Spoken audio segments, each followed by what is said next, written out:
¿Qué tal? Buenos días a todos. Soy Gerardo Espíndola y voy a presentar estas consideraciones de estructuración para proyectos de interés estatal y municipal.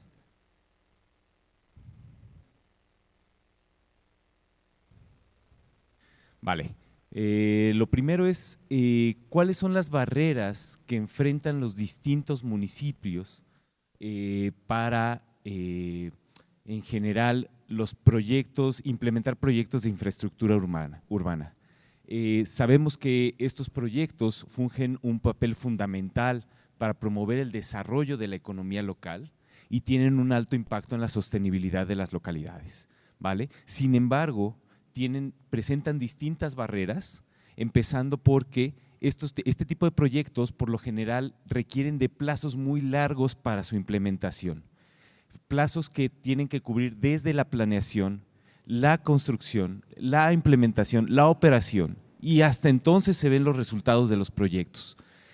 Esto no empata, digamos, con pues el tiempo de las administraciones que van de 1 a 3 años con posibilidad de reelección. Sin embargo, ayer veíamos que el simple hecho de generar unos estudios para ver la factibilidad de un proyecto, un set de estudios, puede tomarnos hasta 12 meses. Entonces, aquí hay una restricción importante en términos de perfiles de tiempo. Otra de las barreras que podemos ver en este tipo de proyectos son los altos requerimientos de capital inicial, los requerimientos de inversión. Si bien podemos pedir financiamiento, se pueden bajar recursos de distintas instituciones, es importante saber que las instituciones necesitan contar ya con un fondo para empezar a implementar este tipo de proyectos. Y también conocemos la situación actual de muchas administraciones que pues básicamente los ingresos son para cubrir gastos de operación, gastos del día a día. Entonces aquí hay una restricción también importante para poder evaluar y promover este tipo de proyectos. La liquidez limitada está un poquito asociada a este tema y pues si bien las instituciones tienen un perfil de ingresos futuro, pues la realidad es que los flujos día a día por lo general son limitados y claramente no son suficientes para poder evaluar o realizar inversiones en proyectos de infraestructura. Y finalmente, los largos periodos de retorno. Esto quiere decir los beneficios de los distintos proyectos se van a ver reflejados en temas como salud de la población, productividad y estos indicadores que si bien son importantes para el bienestar social, su medición tiene que ver con el largo plazo.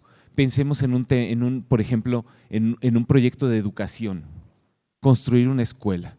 Pues la escuela puede estar construida en ¿qué? 2 años, una cosa así.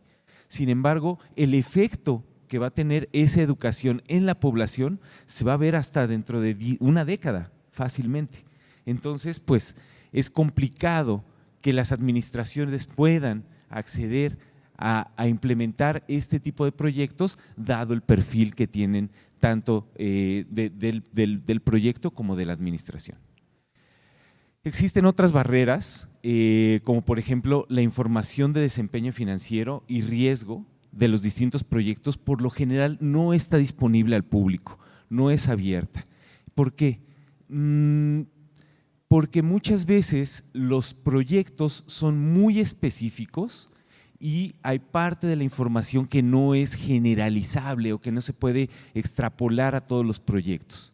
Entonces es difícil acceder a información específica para poder tener una visión de cuál es el riesgo de los proyectos que se van a implementar. La ausencia de una planificación urbana a largo plazo.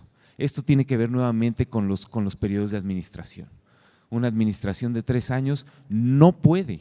O sea, ya dejemos de lado la voluntad política.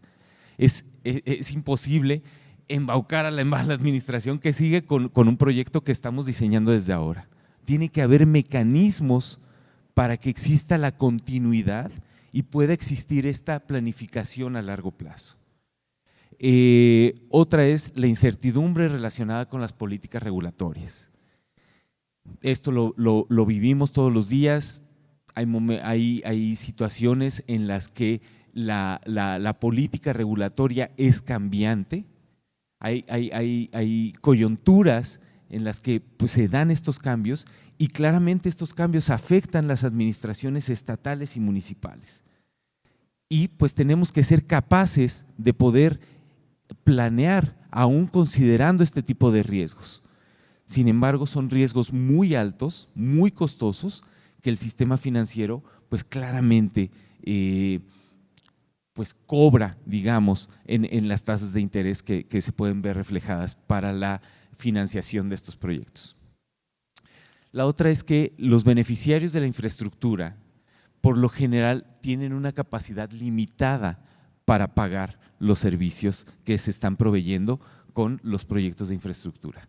Y esto es, muchos de los servicios están dedicados, los beneficiarios son la población más afectada o la población menos favorecida de nuestras localidades. Y claramente ellos no tienen la capacidad de pago para, a través de tarifas o cuotas, poder hacer viable los proyectos. Y finalmente, y este es un dato que hay de un estudio, y es que las tarifas que por lo regular se cobran apenas alcanzan a cubrir el 40% de los costos de proveer el servicio. Y este dato viene estudiando los distintos servicios que proveen los municipios, donde más o menos se alcanzan a cubrir con las cuotas que pagan los beneficiarios. Los gastos de operación y mantenimiento es en el sector eléctrico, más o menos. Ya no se diga invertir en un nuevo proyecto. Entonces, digamos, esta es la circunstancia, este es el panorama, las barreras a las que se enfrentan las distintas administraciones para poder pensar en un futuro, en un proyecto de infraestructura, para poder planear a futuro. A esto le sumamos que hay una Agenda 2030 que necesitamos, que tiene objetivos y que necesitamos cumplir. ¿Cuáles son aquellos? ¿Cuáles son las barreras asociadas, digamos, a esta coyuntura? Necesitamos que se logren materializar los proyectos durante un periodo de 1 a 3 años. Si hay reelección, 6 años. Entonces, esta es una limitación importante que tenemos que tener en cuenta. Los recursos financieros son limitados y sujetos a la recaudación local, ¿vale? Tengamos en cuenta que si bien existen las transferencias federales, como autoridades locales es necesario que reforcemos nuestras capacidades recaudatorias para entonces poder tener este poder de implementar proyectos desde nuestra propia administración. La autonomía fiscal es reducida precisamente por la dependencia de las transferencias federales. Detectamos la necesidad de un proyecto en una localidad. Órale, nos echamos los estudios y después de eso todavía hay que esperar a ingresarlo con la unidad de inversión para ver si a través de los mecanismos federales podemos implementar el proyecto. Es una situación bastante complicada si consideramos pues, el tiempo limitado de las administraciones. Adicionalmente, retos relacionados con la dinámica poblacional, pues es justo el crecimiento urbano. Tiene que haber un tema de planeación y ordenamiento territorial. Nuevamente, esto tiene que tener una visión de largo plazo.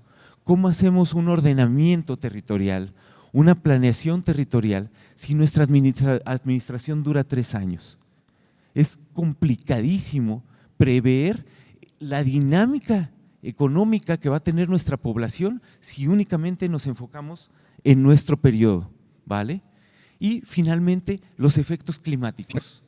Tenemos la presión, además de que la población va evolucionando, el dinamismo de la economía va evolucionando, pero tenemos la presión de los efectos climáticos, de los desastres naturales. Queremos implementar un proyecto y ya tenemos un desastre natural en puerta, tenemos que auxiliar a la población.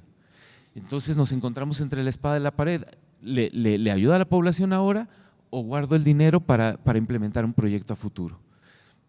Nuevamente, muchos retos para poder implementar este tipo de proyectos. ¿Qué es lo que tenemos que hacer para estructurar proyectos? Nuevamente, necesitamos revisar la viabilidad económica.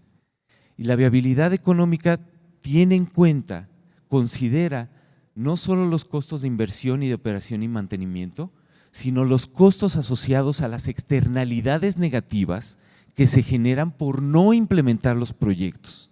Es importante que tengamos en cuenta esto. Además, por el lado positivo, digamos, de un proyecto, la viabilidad económica, si bien considera los ingresos que se pueden generar del proyecto, también debemos considerar las externalidades positivas, los beneficios que hay en la población, ya sea en temas de salud o en temas de economía, por implementar un proyecto bien planeado, bien hecho, con consideraciones ambientales, siendo sostenible el proyecto, ¿vale? La factibilidad técnica. Tenemos que considerar si en nuestra localidad contamos con los recursos financieros, el acceso a los mercados, las capacidades técnicas, el personal adecuado, la infraestructura para implementar el proyecto. Ayer sacaba un ejemplo muy bobo, les puede parecer, pero no podemos poner un Lamborghini de patrullas si no tenemos pavimentadas nuestras calles, ¿no? Entonces tenemos que dimensionar, tenemos que saber si efectivamente los proyectos que estamos proponiendo están alineados con la situación y el contexto de nuestra localidad. El cumplimiento de objetivos.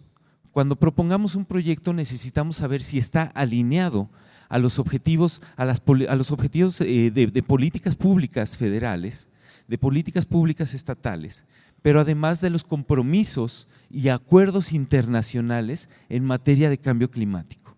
Es fundamental que los proyectos que propongamos de ahora en adelante tengan todas estas consideraciones para poder ir avanzando en estos distintos compromisos, en estos distintos frentes ante la comunidad internacional. Debemos de considerar la sostenibilidad ambiental. La sostenibilidad ambiental, ya veíamos ayer, la podemos verificar a través de la manifestación de impacto ambiental. ¿Y qué es lo que quiere decir? Aquí lo que estudiamos es cuáles son las externalidades positivas y negativas que se generan a partir de la implementación de un proyecto. No podemos hacer como que no vemos cuáles son las externalidades negativas de un proyecto, no podemos obviarlas. Además, no podemos no contabilizarlas. Es importante que tengamos una idea, existen distintas metodologías para materializar todos estos efectos que no son transferibles directamente al lenguaje monetario. Entonces es importante que veamos si un proyecto, mediante estas distintas metodologías de monetización, si un proyecto es sostenible ambientalmente. Tenemos que hacer esa evaluación y saber si los beneficios que se van a generar por un proyecto son mayores que los perjuicios que se podrían llegar a ocasionar. El tema de impacto social. Es importantísimo y esto se logra a través de la manifestación de impacto social. Es importantísimo que sepamos cuáles son los efectos en nuestras comunidades de la implementación de los proyectos, cuál es el número de creación de empleos, cómo va a cambiar la dinámica de la población el hecho de que exista un proyecto. Estas manifestaciones se hacen por expertos en la materia y justo lo que buscan es visibilizar todos estos efectos, todos estos cambios que va a sufrir la población a partir de la implementación de un proyecto. Del lado derecho de la lámina tenemos un poquito cuáles son los escaños, digamos, para presentar un proyecto en la unidad de inversión de la hacienda pública. ¿Esto qué quiere decir? ¿Qué profundidad deben de tener los distintos análisis a la hora de proponer un proyecto para poder ingresarlo con la unidad de inversión? Y esto, pues nada más ahí un rápido repaso. Si nuestro proyecto es menor a 50 millones de pesos, solamente necesitamos elaborar una ficha técnica a un nivel conceptual. Si está entre 50 y 500 millones de pesos, aquí sí tiene que haber un análisis costo-beneficio, pero a nivel perfil. Cuando es mayor a 500 millones de pesos, aquí sí ya se necesita un análisis de prefactibilidad. Este tipo de análisis lo único que hacen es la profundidad, o lo único que los diferencia es la profundidad con la que estudian distintos elementos, tanto de factibilidad técnica, viabilidad económica y los demás que hemos estado estudiando.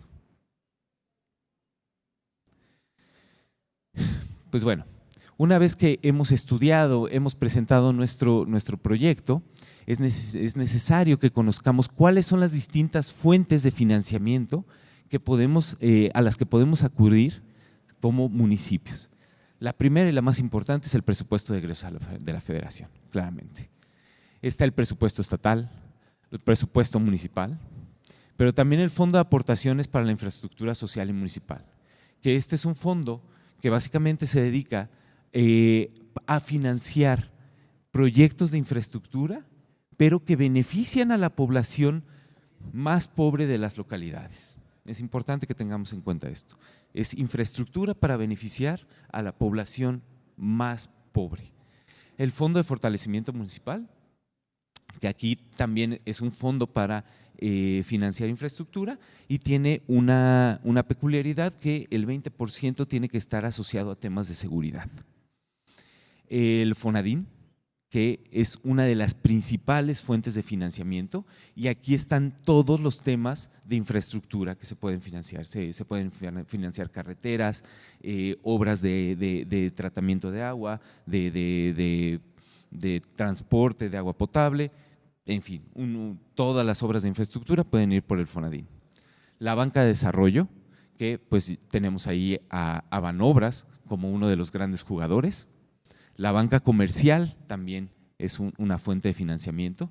Los diferentes fideicomisos estatales con los que cuenta cada uno de los estados y las modalidades de inversión que permiten complementar los recursos públicos con recursos privados. Es importante también conocer que estas asociaciones son fundamentales para poder acceder a financiamiento rápido y en buenos términos financieros. Entonces, para financiar infraestructura urbana, pues digamos ya a la hora de repago, los municipios pueden acudir, digamos, o echar mano al cobro de tarifas o transferencias federales o subnacionales. También, como una forma de repago, es la captación de la plusvalía mediante impuesto predial. El impuesto predial es uno de los impuestos más fáciles de cobrar. Y ya hay distintos casos en los que, dependiendo del nivel de desarrollo del municipio, se pueden implementar distintas cuotas para el pago del predial. Entonces es importante saber que esta es la moneda de cambio que existe entre la población y la administración para decir, a ver, población, la infraestructura está puesta, hay desarrollo económico, hay crecimiento, necesitas repagar, vas a repagar a través del predial. Y entonces pues ahí se da este círculo virtuoso en el que entre más crecimiento económico, más recaudación y podemos invertir más en infraestructura. Y finalmente el fondeo de terceros, banca de desarrollo, los distintos fideicomisos, las asociaciones público-privadas. ¿Qué es lo que tenemos que hacer para estructurar un proyecto? Ya que tenemos ubicadas las necesidades, tenemos ubicadas las fuentes de financiamiento, las fuentes de repago, ¿qué es lo que hay que hacer ahora para estructurar un proyecto? Es importante primero que tengamos un mapeo de todos los actores relevantes. No solamente aquí es necesario que consideremos, además del mapeo, cuál es el nivel de interés, cuál es el nivel de comunicación que se tiene que tener con los distintos actores, cuáles son aquellos agentes que nos van a hacer un cambio si están en el proyecto, cuáles son aquellos actores a los que solamente hay que tener informados, ¿no? Y hay que diseñar una estrategia para tener comunicación con estos actores, para saber cuáles son las barreras que están enfrentando, para conocer cuáles son las opiniones y a lo mejor también cómo pueden aportar a nuestro proyecto, cuáles son las herramientas con las que cuentan para hacer mejor el proyecto.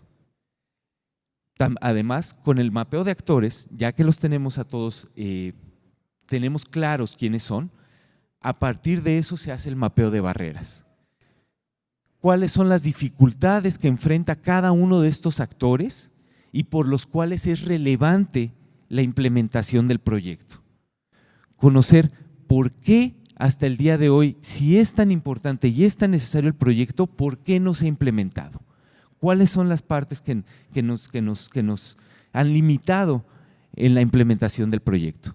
Y esto es justo lo que nos va a dar nuestra hoja de ruta, digamos, para poder tener la estrategia y así darle la vuelta o poder saltar estas barreras. ¿Cómo vamos a hacer eso? A través de una teoría de cambio. ¿Qué es lo que nos dice la teoría de cambio? Básicamente, tenemos un objetivo, sabemos dónde estamos y la teoría de cambio dice, ok, si tú caminas 3 pasos adelante, entonces vas a llegar al objetivo. Vale, ¿cuáles son entonces los distintos assumptions, las asunciones que tenemos para eso? Es que mis pasos son de cierta distancia. Eso, lo único que hace entonces la teoría de cambio es que visibilicemos cuáles son los mecanismos por los cuales pretendemos llegar al objetivo y cuáles son pues, las asunciones que tenemos para ello, cuáles son los riesgos que identificamos y cuáles son las estrategias de mitigación de riesgo para poder hacer frente a estas circunstancias que hemos detectado. En la teoría de cambio, entonces, lo que tenemos es una serie de pasos, de actividades que nos van a llevar a ciertos resultados que precisamente nos conducen a la implementación de nuestro proyecto. Con esta teoría de cambio es importante también que tengamos una estructuración de una estrategia integral para asegurar el impacto climático. Mientras se construye la teoría de cambio, necesitamos tener en cuenta cuál es el impacto climático que queremos lograr y cuál es el impacto climático que estamos generando por la simple implementación del proyecto. ¿Cuáles son las externalidades negativas? ¿Cuáles son las externalidades positivas? Los beneficios, las utilidades que queremos generar con el proyecto, pero también cuáles son esas externalidades negativas, los costos ambientales que tenemos por implementar el proyecto. Para que entonces en esta estrategia de aseguramiento de impacto climático generemos esa ruta para mitigar los efectos negativos y exponenciar los efectos positivos de nuestro proyecto. Y finalmente tenemos la etapa de preparación de proyecto para garantizar el impacto climático.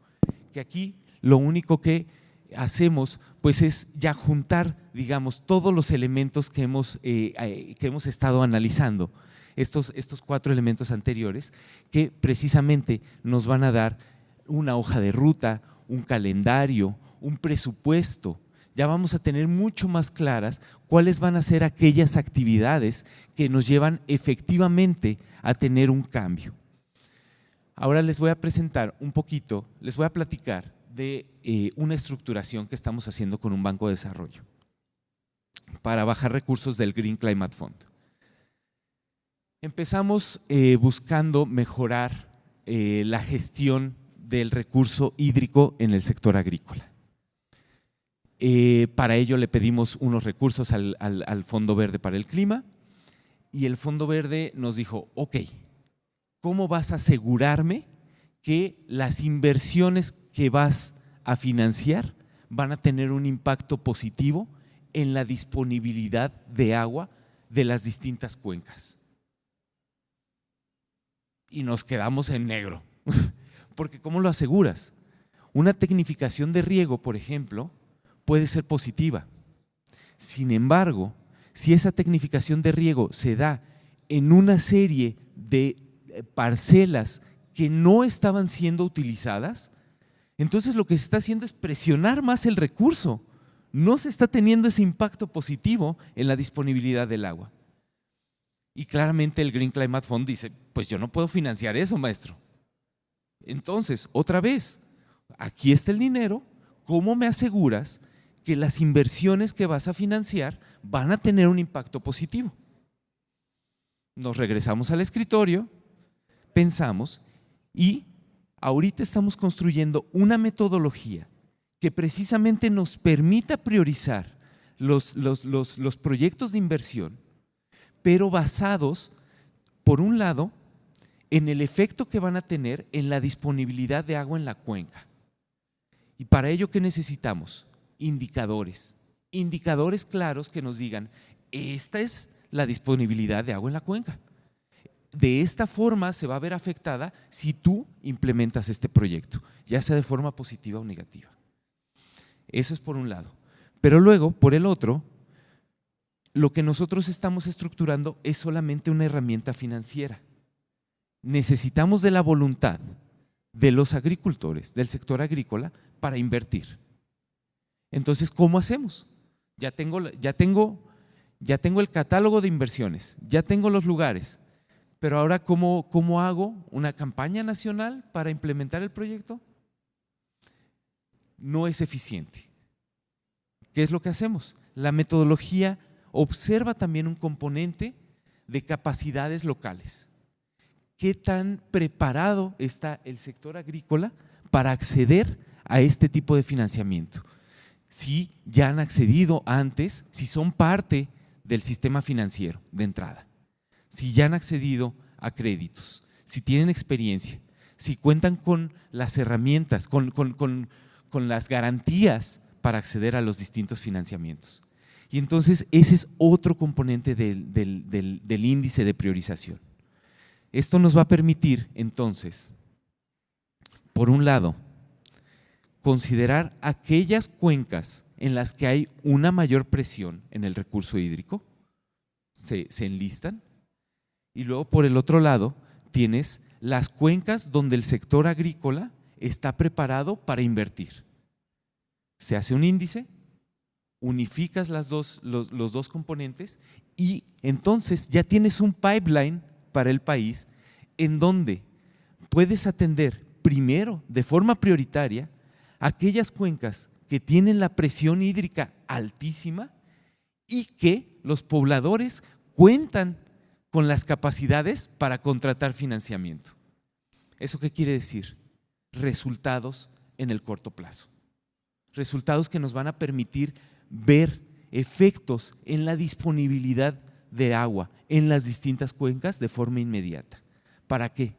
Para que entonces tengamos la experiencia de estas primeras cuencas más experimentadas, que tengamos los distintos indicadores del efecto de los proyectos de inversión para generar una estrategia de comunicación que nos permita acceder al resto de las comunidades que no cuentan con las capacidades financieras para hacer encuentros entre grupos del sector agrícola. Para ello es importante este tema de mapeo de actores, tener estos encuentros para que los mismos grupos compartan las experiencias que han tenido a partir de la implementación de proyectos. ¿Y qué es lo que tenemos entonces? Un proyecto que, por un lado, garantiza que tiene un impacto climático positivo, pero por el otro es un proyecto que se va alimentando de la experiencia de los usuarios y que va creciendo y va permitiendo incorporar a los nuevos beneficiarios y de esta forma poder implementarse en todo el país. Pero todo esto surgió, recordemos, por una pregunta del Fondo Climático diciendo ¿cómo me vas a garantizar el impacto?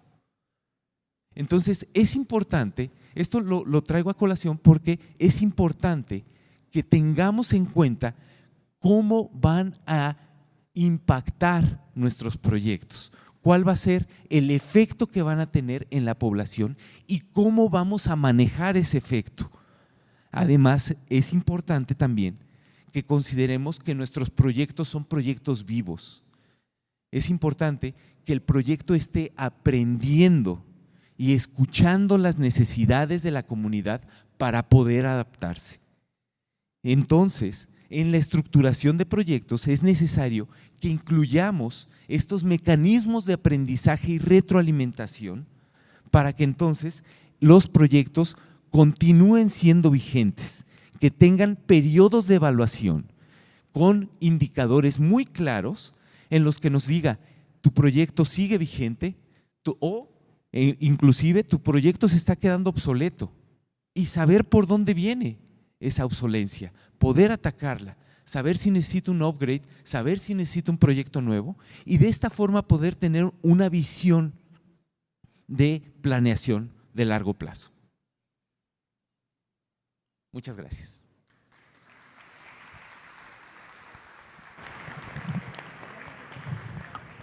Muchas gracias.